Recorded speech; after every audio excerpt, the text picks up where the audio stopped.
दोस्तों, सिंधु घाटी सभ्यता एक ऐसी सभ्यता जिसका अंत कैसे हुआ ये कोई नहीं जानता। इतनी बड़ी बड़ी इमारतें और इतनी अच्छी ईंटों से बनी इमारतें जो आज तक कभी नहीं ढही है, तो इस सभ्यता का आखिर अंत कैसे हुआ? कोई कहता है बाढ़ के आने से कारण हुआ, कोई कहता है यहाँ पर महामारी आ गई, और कोई कहता है बाहरी आक्रमणकारी ने इस पर हमला किया इसीलिए सभ्यता का एंड हो गया। लेकिन आखिर क्या है इसके पीछे मिस्ट्री, और साथ ही हम ये जानेंगे कि टोटल इसमें जितने भी अभी तक इसके सभ्यता में जितने भी शहर पाए गए और उन शहरों में क्या क्या चीजें मिली है, तो उन सभी साइट्स पर हम ले जाएंगे आपको और उन सभी के बारे में इस वीडियो में बताने वाले हैं। दोस्तों आइए शुरुआत करते हैं इस वीडियो को। स्वागत है आपके अपने YouTube चैनल। दोस्तों बात है उस समय की जब अंग्रेजों का भारत पर शासन था और पंजाब में क्या हो रहा था, रेलवे लाइन बिछाई जा रही थी और रेलवे लाइन बिछाने के लिए ईंटों की कमी हो गई थी। और साथ ही तब के टाइम में जब रेलवे लाइन बिछाई जा रही थी तो क्या हुआ था, खुदाई होती जा रही थी, तो खुदाई में ईंटें निकलना शुरू कर दिया। अब लोगों ने ये चमत्कार समझा और ईंटें आखिर खोदते चले गए और यहाँ पर लाखों ईंटें निकाले गए और यहाँ पर कई सारी इमारतों को ध्वस्त कर दिया गया, क्योंकि लोगों के यहाँ पर पता ही नहीं था कि आखिर ईंटें कहाँ से आ रहे हैं। इन्होंने भगवान का एक चमत्कार माना और इन ईंटों से कई सारी इमारतें और रेल लाइन बना डाली। और साथ ही अगर हम ये बात कर लें कि ये जो है भारत और पाकिस्तान दोनों में क्या किया गया है, इसका विस्तार पाया गया है सिंधु घाटी सभ्यता।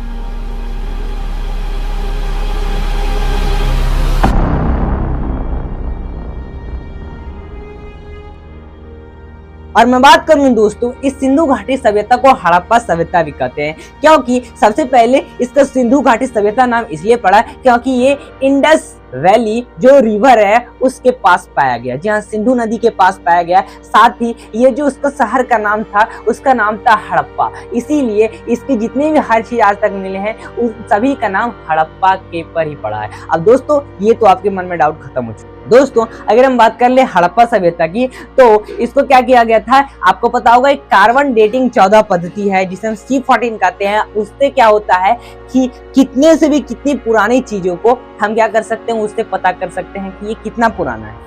तो उसी से क्या किया गया, जब इसको चेक किया गया तो ये जो है लगभग, तो हम बात कर ले ये 2400 ईसा पूर्व से 1700 ईसा पूर्व क्या किया गया, इसको मेजर किया गया और इसकी ये डेट बताई गई। ठीक है, तो ये साथ ही हम ये बात कर लें कि ये जो सिंधु घाटी सभ्यता है आखिर विस्तार इसका था, और लगभग बात कर लें कि ये किस शेप में आता है। तो दोस्तों अगर ये बात कर ले तो ये एक ट्रायंगल शेप में आता है। दोस्तों हम बात कर ले सिंधु घाटी सभ्यता को प्रो हिस्टोरिक एज भी कहते हैं, या फिर हम इसको कह सकते हैं ब्रोंज एज यानी कांसे का युग, क्योंकि यहाँ पर कांसे की चीजें बहुत सी चीज मिली है। दोस्तों अगर बात करें सिंधु घाटी सभ्यता, तो सिंधु घाटी सभ्यता के कई सारे जो महत्वपूर्ण शहर मिले हैं, जैसे आपको पता होगा मोहनजोदड़ो, जैसे हड़प्पा, जैसे लोथल, जैसे कालीबंगा, तो कई सारे यहाँ पर जो प्रमुख शहर है वो मिले हैं और इन सभी शहरों को हम लेके चलेंगे इन सभी साइट्स के पास। लेकिन सबसे पहले हम स्टार्ट करते हैं स्टार्टिंग से, और इसका नाम है हड़प्पा। तो सबसे पहले हड़प्पा संस्कृति की बात कर लें तो हड़प्पा संस्कृति के सबसे ज्यादा अवशेष जो हैं वो मिले हैं गुजरात में, या गुजरात में सबसे ज्यादा मिले हैं। और अगर हम बात कर लें हड़प्पा सभ्यता की खोज जो है 1921 में दयाराम साहनी ने की थी। साथ ही दोस्तों अगर हम दूसरी बार बात कर ले तो दूसरी बार इसकी खोज माधव स्वरूप वत्स ने 1926 में की, और तीसरी बार व्हीलर ने 1946 में की। तो ये लगभग जो है खोज की गई, क्योंकि ये एक हड़प्पा सभ्यता जो है इसकी स्थलें मैं पहले बता चुका हूँ कि ज्यादा स्थलें जो गुजरात में पाई गई थी, इसलिए बहुत सी जगहों पर इसका क्या किया गया था, पाया गया ये सभ्यता। और हमने ये जान लिया कि कौन कौन इसकी खोज की थी। साथ ही मैं ये बता दूं कि ये जो है, मैं अगर बात करूं तो बहुत सारी जितने भी अगर बात करने के अभी तक स्थल मिली है, वो हर स्थल जो है, हर सभ्यता जो है किसके किनारे बसेगी, एक नदी के किनारे बसेगी। जी हाँ, एक नदी के किनारे बसेगी जिसको अच्छे से वहां से पानी प्राप्त हो जाए। तो इसीलिए जितने भी अभी तक स्थल पाए गए हैं वो सब जो है वो नदियों के किनारे पाए गए। तो ठीक इसी तरह से ये जो हड़प्पा सभ्यता है वो रावी नदी के किनारे पाया गया है। और मैं अगर बात कर लूं तो इसके कई सारे अवशेष यहाँ पर प्राप्त। अब मैंने ठीक बात की थी कि पंजाब, अब पंजाब अगर बात कर लें तो पंजाब क्या आपको लगता है, आपको पहली बार अगर ये पता चल रहा होगा बहुत से लोग होंगे कि पंजाब आपको क्या लगता है कि बस इंडिया में ही है, ऐसा नहीं है। आपको पता होगा तब के टाइम में पाकिस्तान और जो इंडिया है वो सब एक थे, ठीक है। तो यहाँ पर जब आगे 1900 अगर हम बात कर लें तो बहुत 1946-47 में क्या हुआ था, ये जो है डिवाइड हो गया था। तो डिवाइड हो गया था इसी की वजह से। अब प्रॉब्लम क्या थी उसको हम नहीं देखेंगे, सबसे पहले हम ये देखेंगे इसमें डिवाइड हो गया था तो आधा पंजाब जो है पाकिस्तान में चला गया और आधा जो है इंडिया में रह गया। तो इसी से बात कर लेते हैं कि जो पाकिस्तान के पंजाब प्रांत और जिला है साहिवाल जिला, वहीं पर क्या किया गया है, ये जो हड़प्पा सभ्यता है उसकी खोज की गई। दोस्तों अगर हम बात करते हैं दूसरी जो है शहर, उसका नाम है मोहनजोदड़ो। ये जो है आपके इंडस यानी सिंधु नदी के पास से इसके अवशेष मिले हैं और ये शहर मिला है। अगर हम ये बात कर लें कि ये मोहनजोदड़ो जो है, अब मोहनजोदड़ो के कहाँ प्राप्त हुई है, तो अगर मैं बात करूँ सिंधु, जी हाँ सिंधु, ये भी जो है पंजाब के एक लरकाना जिला है, वहीं पर प्राप्त हुआ है और इसे रखाल दास महाराज जी ने 1922 में इसकी खोज की थी। और मैं अगर बात कर लूं तो यहाँ पर सबसे बड़ी, और ये सदैव अभी तक की जितने भी इसमें अवशेष मिले, सबसे बड़ी जो है एक स्नानागार यहाँ पर प्राप्त हुई है। जी हाँ, यानी बाथिंग जो आपको पता होगा एक स्विमिंग पूल अभी के टाइम में होता है, तो ठीक उसी तरह से होता था। और उसकी अगर हम बात करें लंबाई, जो इसकी लंबाई बात करें तो 11.88 मीटर लंबा और 7.01 मीटर क्या होता था, चौड़ा होता था और 2.43 मीटर जो है वो गहरा होता था। तो ये जो है एक बहुत ही अच्छे और एक बहुत ही बड़ी जो स्नानागार कहलाएगी। और अगर मैं बात करूं तो ये जो है इसके चारों ओर कमरे बनाए गए थे। अगर मैं बात करूं दोस्तों, ये जो है बनाए किसे गए थे, तो ये ईंटों से और साथ इसमें प्लास्टर लगाया गया था और साथ ही पानी के रिसाव के लिए क्या गया था, इस पर चारकोल की परत लगाई गई थी। अब पानी का रिसाव क्यों चाहिए इसमें, इस टाइम अगर बात कर लूं कि इस टाइम में भी क्या होता है, जब स्विमिंग पूल का पानी गंदा हो जाता है तो क्या किया जाता है, उसको फेंक दिया जाता है, बाहर निकाल दिया जाता है। तो ठीक उस तरह के टाइम में क्या किया जाता था, ऐसी नली नहीं हुआ करती थी, इसीलिए वो लोग क्या करते थे, चारकोल की परत लगाया करते थे। तो सोच सकते हैं तब के टाइम में चारकोल कितना विकसित हो चुका था और चारकोल की परत से पानी रिसाव हो जाता था और कोई विशेष दिन पर ही क्या किया जाता था, वहां पर इस तरह से तालाबों से लाकर पानी भरा जाता था। अगर मैं बात करूं दोस्तों, मोहनजोदड़ो में एक पशुपति, जी हाँ पशुपति नाथ सील की एक मूर्ति मिली है और इसके चारों ओर जो हाथी घोड़े इस तरह से। और मैं अगर बात करूं तो यहाँ पर एक नृत्य करती हुई एक औरत की यहाँ पर मूर्ति मिली है और ये कांसे। दोस्तों अब हम बात करते हैं कालीबंगन शहर की। दोस्तों कालीबंगन जो शहर है वो घग्गर नदी के पास प्राप्त हुआ है। और अगर मैं बात करूं दोस्तों, ये जो है राजस्थान एवं हनुमानगढ़ जो जिला है उसके पास ये प्राप्त हुआ है। और मैं बात करूं तो इसकी जो खोज है वो किसने की, दोस्तों इसकी खोज जो है अलमानंद घोष ने की थी और 1951 में की थी। अगर मैं बात करूं कालीबंगन, जी हाँ कालीबंगन से नाम ही प्राप्त होता है कि काली चूड़ियां। जी हाँ, यहाँ से चूड़ियों के अवशेष मिले हैं और साथ ही यहाँ पर जो है किसके अवशेष मिले, घोड़े। जी हाँ, एक तो लोथल से भी और कालीबंगन से भी। तो लोथल का हम बाद में बात करेंगे, सबसे पहले कालीबंगन करते हैं। तो कालीबंगन से यहाँ पर क्या हुआ है, एक जो घोड़े हैं, घोड़े के जो नीचे वाला जो आपको पता होगा हॉर्स टाइप का एक आपको पता है होता है, उसको उसके पैर में लगाई जाती है, तो उसके जो है अस्थि पंजर क्या हुए प्राप्त। दोस्तों अब के टाइम में क्या है, यहाँ पर बहुत ही कृषि जो है विकसित हो चुकी है। प्रेजेंट टाइम की बात कर रहा हूँ, तो तब के टाइम में भी इस तरह से कृषि जो है वो उसका बहुत ही अच्छा खुशहाल वो लोग क्या कर रहे थे, जिंदगी जी रहे थे और उसका अच्छा प्रोडक्शन कर रहे थे तब के टाइम में। लेकिन कई आपदाएं आए जिससे क्या हुआ, तो वो डिस्ट्रॉय हो गया था सर। लेकिन हम यहाँ पर ये बात करते हैं कि इस टाइम में और उस टाइम में बहुत ही फर्क था। और साथ ही अगर हम बात कर लें कि तब के टाइम में क्या हुआ था, जुते हुए खेत, जी हाँ तब के टाइम में खेत जोते जाते थे और आज जो है प्रेजेंट टाइम में वहाँ के जुते हुए खेतों के अवशेष मिले हैं। साथ ही वहाँ पर क्या मिला है, अग्निकुंड मिला है। जी हाँ अग्निकुंड मिला है। दोस्तों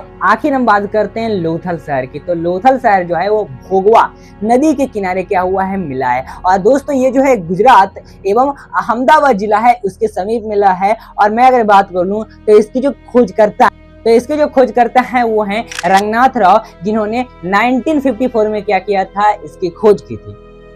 और दोस्तों मैं बात करूँ लोथल जो है एक क्या है, एक बंदरगाह है। और मैं जैसे पहले ही बता चुका था कि लोथल में भी क्या हुआ है, जो घोड़े के अस्थि पंजर प्राप्त हुए हैं। दोस्तों अगर हम बात करें लोथल से जो है क्या हुआ है, चावल की दाने के अवशेष प्राप्त हुए हैं, या चावल के दाने प्राप्त हुए हैं। तो इससे पता चलता है तब के टाइम में चावल का भी प्रोडक्शन होता था। और अभी तक सबसे पहले जो अगर बात कर लें तो लोथल में क्या हुआ है, चावल के दाने प्राप्त हो चुके हैं। दोस्तों आखिर हम बात करें तो धौलावीरा की। दोस्तों धौलावीरा जो लूनी रिवर जो है उसके समीप में प्राप्त हुआ है। और मैं अगर बात करूं तो ये जो है गुजरात के कच्छ जिला यानी खादिर द्वीप है एक, वहीं पर क्या हुआ ये प्राप्त हुआ है। और इसके खोजकर्ता हैं जेपी जोशी, जिन्होंने 1967 से 1968 में इसकी खोज की थी। दोस्तों ये एक बहुत ही विकसित शहर हुआ करता था। और जैसे मैं बात करूँ अगर चानहुदड़ो की, जहाँ चानहुदड़ो से जो है मनके बनाने के कारखाने प्राप्त हुए हैं।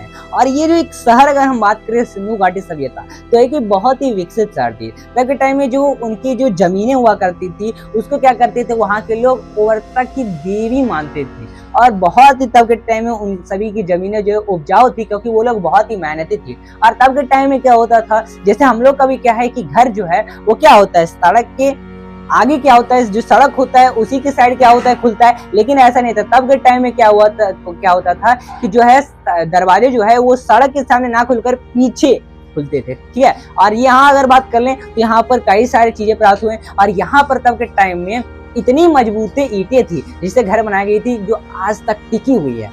और अगर मैं बात कर लूं तो तब के टाइम में क्या हुआ था, नाले जो है वो बिछाए गए थे। और इतने अच्छे अच्छे नाले थे कि हर गली से हर घर से क्या हुए थे, नाले छोटे छोटे गुजरते थे। और उन सभी के ऊपर क्या हुआ करता था, ईंटें उन सभी को ढका करती थी, ठीक है। और अगर मैं बात कर लूं तो ये छोटे छोटे नाले जो है लास्ट में जाके एक बड़े नाले में मिल जाते थे। और कहीं जाके वो उनको क्या किया जाता है, जो वेस्ट होता है उसको बाहर कर दिया जाता था। और साथ ही क्या किया जाता था, ये जो ईंटें हैं उसको बार बार हटाया भी जाता था जब नाले को साफ करना हो। और ये एक बात आखिर निकल के आती है कि इतने शहर, इतने बड़े शहर और इतने संपन्न शहर को आखिर किस तरह से अंत हुई। तो अगर मैं बात करूं तो यहाँ पर जो बहुत सारे ऐसे, अगर मैं आपकी बात करूं तो जियोलॉजी ही हो गए, तो उन सभी का क्या कहना है कि आखिर यहाँ पर कोई कहता है यहाँ पर बाढ़ आई, कोई कहता है यहाँ पर बाहरी आक्रमणकारी ने यहाँ पर हमला किया, और कोई कहता है यहाँ पर महामारी फैल गई। लेकिन ऐसा नहीं दोस्तों, मैं अगर बात करूं तब के टाइम में क्या होता था, लोग क्या करते थे अगर वो मर जाते थे, अभी का प्रथा क्या है यहाँ पर लोग तो एक गाड़ देते हैं या फिर जला देते हैं। लेकिन तब के टाइम में भी ये दोनों सिस्टम था, कहीं पर जलाया जाता था, कहीं पर गाड़ दिया जाता था। तो इसीलिए हमें अभी क्या हुआ है, बहुत सारी ऐसी जगह है जहाँ से हमें हड्डियां प्राप्त हुई है लोगों की, मनुष्य की। और बहुत सारी ऐसे जगह जहाँ पर कोई हड्डी नहीं मिलती, बहुत सारे ऐसे शहर हैं जहाँ पर क्या होता है जला दिया जाता, तो इससे हमें ये पता चलता है, ठीक है। और तब के टाइम में क्या प्रॉब्लम आखिर आई, देखिए सबसे पहले तो मैं बात करूँ कि ये लोग बड़े बड़े समुद्र और नदियों की क्या हुआ करते थे। देखिए समुद्र में तो कभी बाढ़ आएगा ही, ठीक है, बाढ़ आएगा ही नहीं। और लेकिन अगर हम बात कर ले तो नदी में ही बाढ़ आती है, ठीक है। तो नदी में बाढ़ आती है तो नदी के समीप ये लोग क्या करते थे, अपना शहर बनाते थे। तो अगर बाहरी आक्रमण किए तो बाहरी आक्रमण वाले अगर किए होंगे इस पर आक्रमण, तो अभी तक क्यों नहीं एक भी अवशेष मिला है। तब के टाइम में तलवार से लोग परिचित नहीं थे, तब के टाइम में लोग तलवार से परिचित नहीं थे। तब के टाइम में ना हमें कोई ऐसी तलवारें मिली, ना हमें कोई ऐसी हथियारें मिली जिससे ये पता चले कि बाहरी आक्रमणकारी ने क्या किया, यहाँ पर अटैक किया। लेकिन ऐसा कोई नहीं मिला हमें। यहाँ पर दूसरी अगर निकल के आती महामारी, लेकिन महामारी को भी इतना नहीं लिया गया सच की महामारी तब के भी टाइम नहीं आई थी, क्योंकि इतने संपन्न शहर और ना कोई तब के टाइम में ऐसी कोई फैक्ट्रियां वगैरह हुआ करते। तब के टाइम में जो है खेती पर लोग ज्यादा निर्भर रहा करते थे। तो लास्ट यहाँ पर ऑप्शन बचता है कि बाढ़ आई होगी, क्योंकि वो लोग नदियों के किनारे। तो हो सकता है कि बाढ़ की वजह से क्या हुआ था, ये जो है पूरी जो शहर है, इतनी बड़ी शहर, वो आखिर समाप्त हो गई। तो ये था दोस्तों, इस वीडियो में हमने टोटल जाना था सिंधु घाटी सभ्यता और उनके जितने भी प्रमुख शहर थे उसके बारे में। दोस्तों ऐसे इंटरेस्टिंग एंड इन्फॉर्मेटिव वीडियो के लिए हमें अभी सब्सक्राइब करें, अपने दोस्तों के पास ये वीडियो जरूर शेयर करें। मिलते हैं फिर अगले वीडियो के साथ।